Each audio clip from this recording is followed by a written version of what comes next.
Okay, so today we're going to really try to understand Spike Lee, right? Like, everyone knows his name, kind of. Right. They've seen at least one movie, probably, but, like, why is Spike Lee Spike Lee? You know what I mean? Like, what is it about him that is so specific? Right. And he's done so much. Yeah, It's not just the films. right. I mean, he's been teaching at NYU for 30 years, Yeah. 10 years as a tenured professor, the artistic director of the grad film program there. Wow.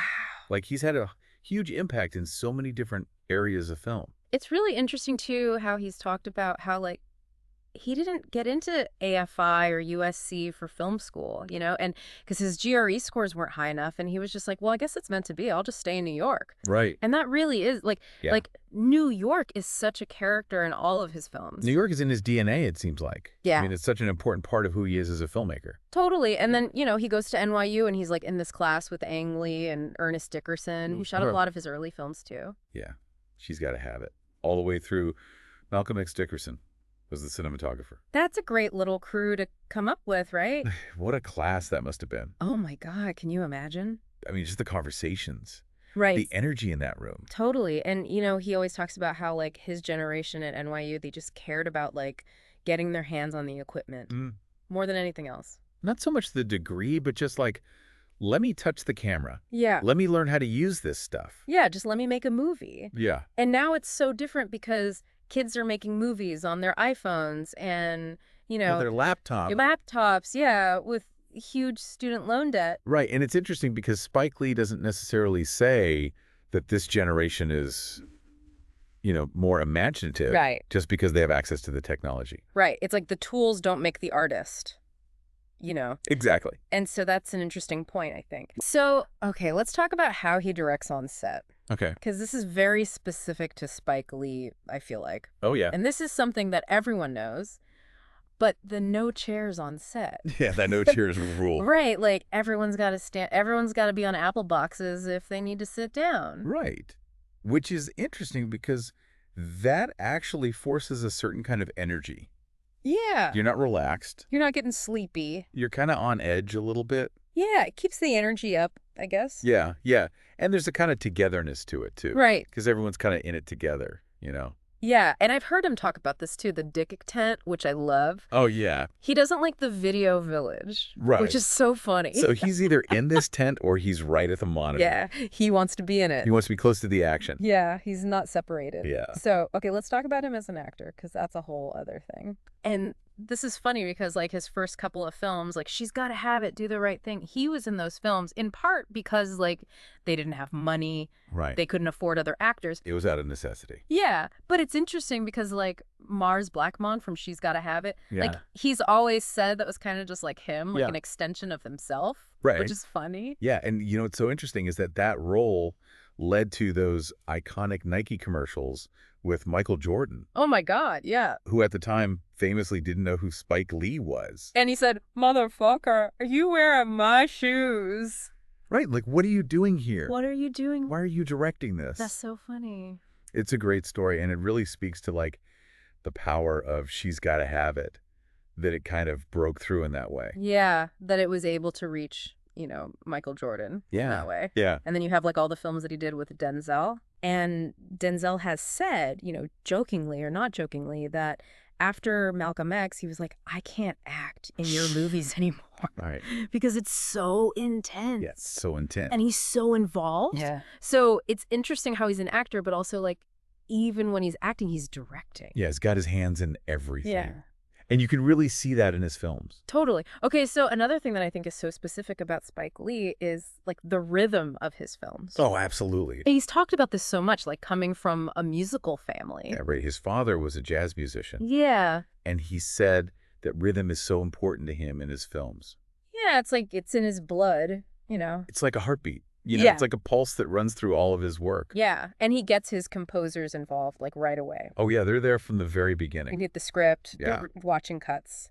And it's really interesting because he said, I don't just slap music on at the end, Right. like some filmmakers do. Yeah. Or just use whatever's popular on the Billboard charts. Yeah. He's really intentional about the music. Yeah, like in Maestro, he chose all of this existing music Right. to tell this story. And he even put out like a vinyl soundtrack for it, Oh, wow. which I think is so cool. Yeah, it shows you how much he cares about music as a part of the storytelling. Totally. And so that's like another part of like why his films feel so specific is because of that musicality. Yeah. Okay, so let's talk about some specific films now. Okay. You know, like Bradley Cooper was talking to him and was like, do the right thing.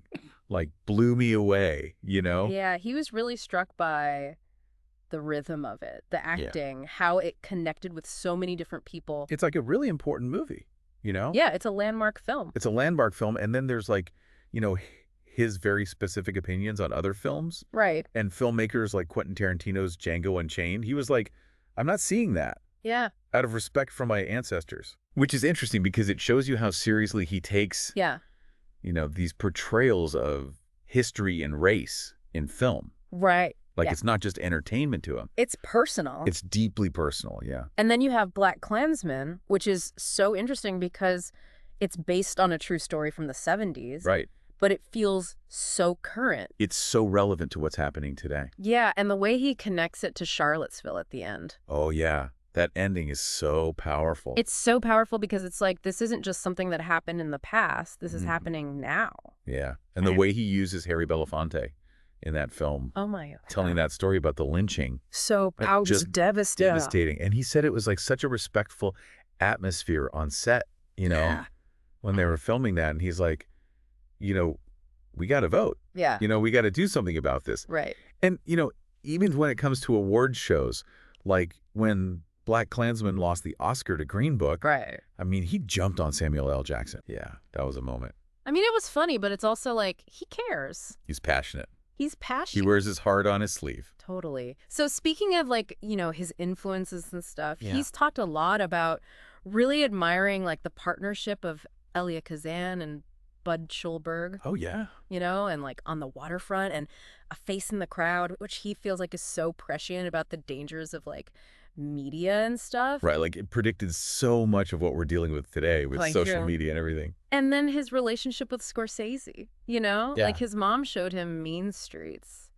Wow. And then they man. like nerd out about like a scene in Goodfellas. Yeah, they both love that gruesome stuff. It's so funny. Yeah, they're both drawn to the darkness. Totally. And then like Charles Laughton's The Night of the Hunter. That was a big one for him. Yeah, and that's where he got the idea for the love and hate rings. Oh, wow. I didn't know that. Yeah, that's a direct influence. And then even the epic scope of David Lean's Lawrence of Arabia. Yeah. That was an influence on Malcolm X. It's so interesting how he's taken all these different influences and Yeah. made them his own. He's like a sponge. He absorbs everything. Totally. And then there's this thing that he always talks about, work ethic, Oh, yeah. which he really tries to instill in his students. Right.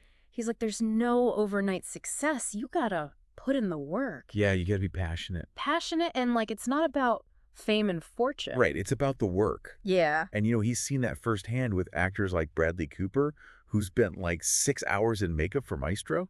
Oh my God. Like, that's dedication. Dedication. Okay, so let's talk about this Madison Square Garden thing, because I think that was really interesting. Oh, yeah. Because it really shows you, like, who Spike Lee is, Yeah. you know? Yeah. He's not going to back down. Right. He's going to stand up for what he believes in. Yeah, so he's saying that he's been going to the Garden for 28 years, Yeah. using the same entrance, The employee entrance. and all of a sudden they're giving him a hard time, Right. and he feels like he's being harassed by James Dolan. And he's not having it. He's not having it, and then they put out this statement.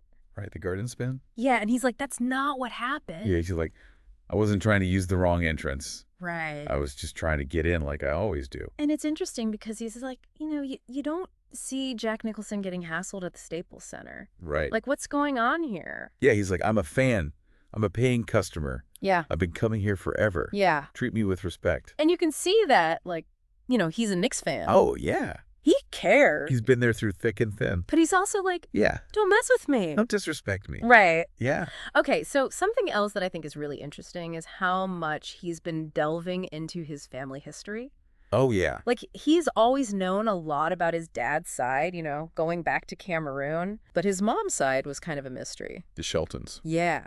And so he did, like, the DNA testing and everything. And it turned out that they're from Sierra Leone. Wow. And then he found out about his great-great-grandparents. Yeah, Mars and Lucinda Jackson. Yeah. They later took the name Woodall. Right. And they were enslaved in Twiggs County, Georgia. It's so powerful when you think about it. Is so powerful, especially because, like, 40 Acres and a Mule Filmworks. Right. That's his production company. And that comes from General Sherman's promise to the freed slaves. Yeah. 40 acres and a mule. Yeah, and they never got it. Right, it was a broken promise. And so it's, like, Yeah. really interesting how that connects to his family history now. Yeah, it adds a whole other layer of meaning. And then he finds out that in 1880, Mars Woodall Yeah. owned 80 acres of tilled land. Which is incredible. Incredible when you think about it. Yeah, only 15 years after emancipation. Yeah, and then he goes back even further, and he finds Lucinda's parents. Wilson and Matilda Griswold. And they were likely enslaved by Samuel Griswold, who owned this huge plantation and a cotton gin factory Wow. in Griswoldville, Georgia. It's like you're uncovering these layers of history. Layers of history, and it turns out that Wilson was a really skilled mill worker. Yeah, But then he disappeared after the Civil War. after the Union Army, led by General Sherman, destroyed the factory, Yeah, and so we don't know what happened to him. right? He might have been taken by the Union Army or Yeah. joined them. Yeah. We just don't know. And then Matilda, she was listed as mulatto. Which is really interesting. Yeah, because it's like, okay, so was there like a Yeah. family connection there? Right. Was there a relationship between the slave owner Right. and Matilda? And then what's really crazy is that he met a descendant of Samuel Griswold, Wow. a living descendant. That's incredible. And they like acknowledged, their shared ancestry. Yeah, and the horrors of slavery. It's so powerful. It's a really powerful moment. Yeah. And you can see how this whole journey into his family history Yeah. has really impacted him. It's changed him. Yeah. It's given him a deeper understanding of who he is Yeah. and where he comes from. And like why he does what he does, like why these stories are so important to him. Exactly. So I think we've kind of like, gone through a lot of what makes Spike Lee so specific. Yeah, it's not just one thing. It's not just one thing. It's a combination of everything we've talked about. His understanding of film history, It's his hands-on approach to directing, the musicality, his willingness to tackle tough issues, the strong opinions, Yeah. his personal experiences, his family history. his family history. Like it all comes together. It's all part of the tapestry Yeah. of Spike Lee. So hopefully, this has given you a better understanding Yeah. of why he is the way he is. And why his films are so unique. Yeah, and how he's been able to have such a long career Right. and such a powerful impact. Yeah. So here's a thought, Wow. Okay. like think about how Spike Lee's commitment to being himself Yeah. has not only like defined his career, Right. but also really changed the landscape of cinema. Yeah. Like who are some other artists that you can think of Mhm. that have this kind of singular vision? And how does that impact their work? Yeah, and how does it impact us as an audience? That's a great question. So that's something to think about. Yeah, and this is just the beginning of understanding Spike Lee. Yeah, he's a complex guy. He's a fascinating figure. Fascinating, and we're going to be talking about him for a long time. I think so. Like so.